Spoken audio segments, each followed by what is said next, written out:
ഗതാഗത മന്ത്രി കൂടിയായിട്ടുള്ള കെ.ബി. ഗണേഷ് കുമാർ രാഹുൽ മാങ്കൂട്ടത്തിലിനെ വിമർശിച്ച് രംഗത്ത് വന്നതും വാർത്തയായി മാറിയിരുന്നു. എന്നാൽ അതിന് പിന്നാലെ ബി.ജെ.പിയുടെ പെൺപുലിയായ ശോഭാ സുരേന്ദ്രനെ കൂടി കളത്തിലിറക്കിയിരിക്കുന്നു.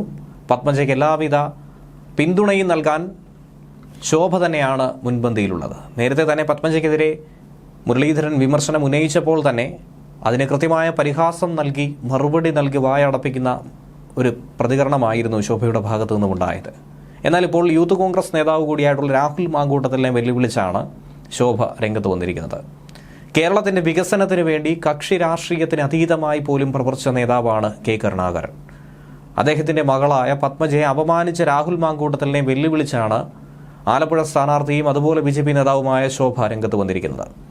പത്മജയെ ഇനി തൊടാൻ പോലും ഒരാളെയും അനുവദിക്കില്ല എന്നാണ് ശോഭ വെല്ലുവിളി ഉയർത്തിയിരിക്കുന്നത്. തന്റെ അമ്മ പോലെ കാണേണ്ട സഹോദരിക്കെതിരെ ഇത്രയും നീചമായ വാക്കുകൾ ഉപയോഗിച്ചു എന്നത് യൂത്ത് കോൺഗ്രസ് എവിടെയെത്തി നിൽക്കുന്നു എന്നതിന്റെ സൂചനയാണ്. ജ്യോതിരാദിത്യ സിന്ധ്യ കോൺഗ്രസ് വിട്ട് ബി.ജെ.പിയിലേക്ക് വന്നപ്പോൾ രാഹുൽ മാങ്കൂട്ടത്തിൽ പ്രതികരിച്ചിട്ടുണ്ടായിരുന്നില്ല. രാജ്യത്ത് സ്പീഡോടെ വികസനം നടപ്പിലാക്കുന്ന പ്രധാനമന്ത്രി നരേന്ദ്രമോദിയുടെ അടുത്തേക്ക് വരികയാണ് മറ്റു പാർട്ടിയിലുള്ളവർ, മറ്റ് നേതാക്കളൊക്കെ തന്നെ. വ്യാജ ID കാർഡ് ഉണ്ടാക്കി ചെറുപ്പക്കാരെ കൊണ്ട് കള്ളത്തരം ചെയ്യാൻ പ്രേരിപ്പിച്ച് യൂത്ത് കോൺഗ്രസിന്റെ തലപ്പത്ത് വന്ന ആളാണ് രാഹുൽ മാങ്കൂട്ടത്തിൽ. തനിക്ക് ജയിക്കാൻ വേണ്ടി ഏത് വഴിയും വെട്ടാമെന്ന് തീരുമാനമെടുക്കുന്ന ചെറുപ്പക്കാരന് കരുണാകരന്റെയോ കല്യാണിക്കുട്ടിയമ്മയുടെയോ പത്മജിയുടെയോ പേര് പറയാൻ പോലും അർഹതയില്ല.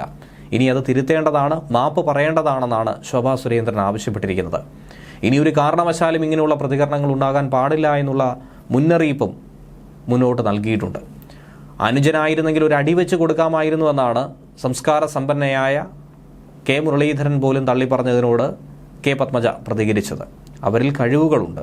അവർ ഇറങ്ങിക്കഴിഞ്ഞാൽ കോൺഗ്രസിനുള്ളിലെ ചെറുതും വലുതുമായ പല നേതാക്കളും ഇങ്ങോട്ടേക്ക് വരുമെന്ന ഭയം അത് കോൺഗ്രസിന് തന്നെയുണ്ട്. ഇനിയും കോൺഗ്രസിലെ നിരവധി നേതാക്കൾ ബി.ജെ.പിയിലേക്ക് എത്തുമെന്ന പ്രത്യാശ ബി.ജെ.പി പങ്കുവയ്ക്കുന്നുണ്ട്. മുരളീധരന്റെ വാട്ടർലൂ ആയിരിക്കും തൃശൂർ എന്നാണ് ശോഭാ സുരേന്ദ്രൻ പറയുന്നത്. തോറ്റ് തൊപ്പിയിടുമെന്ന കാര്യത്തിൽ യാതൊരുവിധ സംശയവുമില്ല എന്നും നാണം കെട്ട തോൽവി തന്നെ ആയിരിക്കുമെന്ന ഒരു മുന്നറിയിപ്പും ബി.ജെ.പി തന്നെ നൽകുന്നുണ്ട്. മാറാട് കലാപമുണ്ടായപ്പോൾ അരയ സമുദായത്തിൽപ്പെട്ടവരെ രക്ഷിക്കാനല്ല മുരളീധരൻ അന്ന് ശ്രമിച്ചത്. പകരം തെളിവ് നശിപ്പിക്കാൻ, രക്തക്കറ മായ്ക്കാൻ പോയ ആളുകൂടിയായിരുന്നു മുരളീധരൻ. എനിക്ക് മാത്രമേ കഴിവുള്ളൂ എന്നും എൻ്റെ സഹോദരിയെ മുന്നോട്ട് പോകാൻ അനുവദിക്കില്ല എന്ന് പറഞ്ഞ മുരളിയോട് തൃശ്ശൂരിലെ സ്ത്രീകൾ തന്നെ മറുപടി നൽകും, അവർ ഒരിക്കലും ക്ഷമിക്കില്ല എന്നുകൂടി പറഞ്ഞു.